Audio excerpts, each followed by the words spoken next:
मनुष्य का मन भय, भ्रम, आशंकाओं से भरा जब तक रहेगा, उसकी आस्था गहरी, विश्वास दृढ़ नहीं होगा। जीवन अधूरा और निरर्थक ही रहेगा। तुम्हारे इस शरीर में शरीर का निर्माण करने वाला, रचना करने वाला, संचालन और रूप देने वाला कारण भी मैं ही हूँ, और इस शरीर में समाई आत्मा का रूप भी तुम्हारे मन का भाव, कर्मों का कारण मैं ही हूँ। तुम स्वयं में कुछ भी नहीं हो, मात्र मेरे हाथों में ऐसी वस्तु हो जैसे तुम्हारे संसार में मिट्टी के खिलौने, जिन्हें बार बार बना और मिटा सकने की शक्ति रखने वाले को तुम कुम्हार कहते हो। फिर भी स्वयं की शक्ति पर गर्व करते हुए हर समय मैं कहते नहीं थकते। अपने सौंदर्य पर विश्वास करते, गर्व करते भी नहीं थकते, किंतु पल भर में तुम्हारा निखरता सौंदर्य कुरूपता में बदल जाता है। फिर क्या उसे बचा पाने की शक्ति क्या तुम्हारे पास कहीं होती है? जो मेरा होता है उसका रूप, शक्ति और गुण मैं ही होता हूँ, जो कभी समय की आंधी से न बदलता, न क्षय होता, न गुण खोता है, क्योंकि उसमें मेरा रूप, शक्ति और गुण समा जाते हैं। जो मुझे समा लेता है वह भला मुझसे अलग कहाँ रहता है। साफ शीशे की बोतल में जो रंग भरते हो, उसी रंग की तो वह बोतल दिखाई देने लगती है। इसी तरह जब तुम्हारा शरीर साफ सुथरा, पारदर्शी होता है, उसमें मेरे नाम और रूप का रंग चढ़ा होता है, शरीर वैसा ही दिखाई देता है। उसका सौंदर्य, उसकी चमक, जिसे तुम तेज कहते हो, उसकी अपनी सांसारिक नहीं, मेरी अपनी होती है।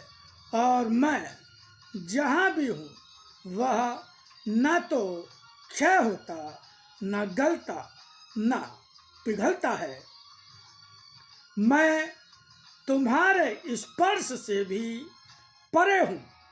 तुम्हारे संसार में हर स्थान पर, हर रूप में तुम्हारा स्पर्श करते हुए भी तुम्हारे द्वारा स्पर्श नहीं किया जा सकता।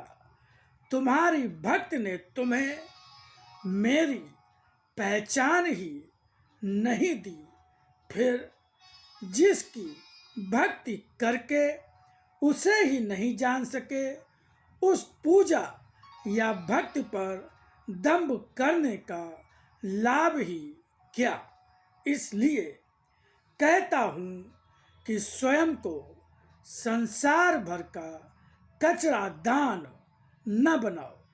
तुम्हारा अपना ही कचरा इतना है, इसमें और भी कचरा बढ़ाते जाओगे तो तुम्हारे शरीर का रूप, रंग, शक्ति, सौंदर्य सभी धीरे धीरे उसी रंग के होकर बदरंग हो जाएंगे, या फिर जब जिस तरह कूड़ा सड़ने से दुर्गंध आती है, उसमें तमामों बीमारियों के कीटाणु पैदा हो जाते हैं।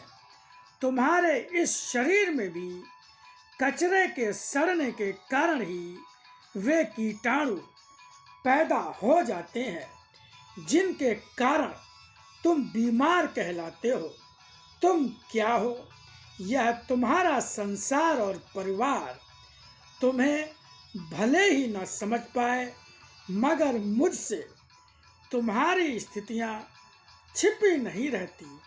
अपनी भक्ति, पूजा पाठ या मंदिरों का निर्माण करवा के समाज में बहुत बड़े भक्त या सात्विकी कहे भी जाओ, मगर क्या तुम्हारा अंत तुम्हें ही तुम्हारे कर्मों की याद नहीं दिला देगा? मैं भक्त का पवित्र मन, ऐसा मन जो संपूर्ण रूप से अपनी सच्चाई से पवित्र हो, निश्चल और निष्कलुष हो, स्वीकार करता हूँ। जब तक तुम्हारे मन में मेरे प्रति विश्वास नहीं, तुम्हारे कर्मों द्वारा समारे भाग्य का एक अंश भी नहीं छीनूंगा, मगर जो तुम्हारा अधिकार नहीं, जो तुमने संजोया नहीं, वह भी नहीं दूंगा, क्योंकि मैं तो अपने भक्त का भाग्य हूँ। स्वयं को सत्य बनाओ। अंधकार में प्रकाश आता है, अंधकार नष्ट हो जाता है। न असत्य अपनाओ, न असत्य में जियो, न असत्य में समाकर असत्य बन जाओ। अंधकार में साफ सुथरी चीज भी नहीं दिखाई देती। उसी तरह तुम्हारा मन साफ सुथरा या पवित्र भी हो, मगर जो भी होगा अंधकार के बाहर आकर ही प्रकाशित हो पाएगा, क्योंकि अंधकार में रहकर उसी में समाकर वैसा ही रूप लेकर पहचाना भी नहीं जाएगा। सत्य की छाया में बैठकर देखो, देखो क्या कहीं भी जीवन का कोई कष्ट शेष रह पाता है। सत्य की छाया तपन का कष्ट नहीं, शांति देती है। सांसारिक जीवन पूर्ण रूप से असत्य ही है। तुम अज्ञानी इसे ही सुख और सर्वस्व मानकर पूरा जीवन इसी के लिए जीते, इसी में बिता देते हो। मैं जो भी तुम्हें बता रहा हूँ, वह तुम्हारे जीवन का लाभ ही है। इसे जब भी स्वीकार कर पाओगे, तुम्हारा मन, भाव और कर्म स्वयं उसी के अनुसार बन जाएंगे और वह बदला हुआ जीवन इसी संसार में रहते हुए भी तुम्हारी हानि नहीं, तुम्हारा लाभ बन जाएगा।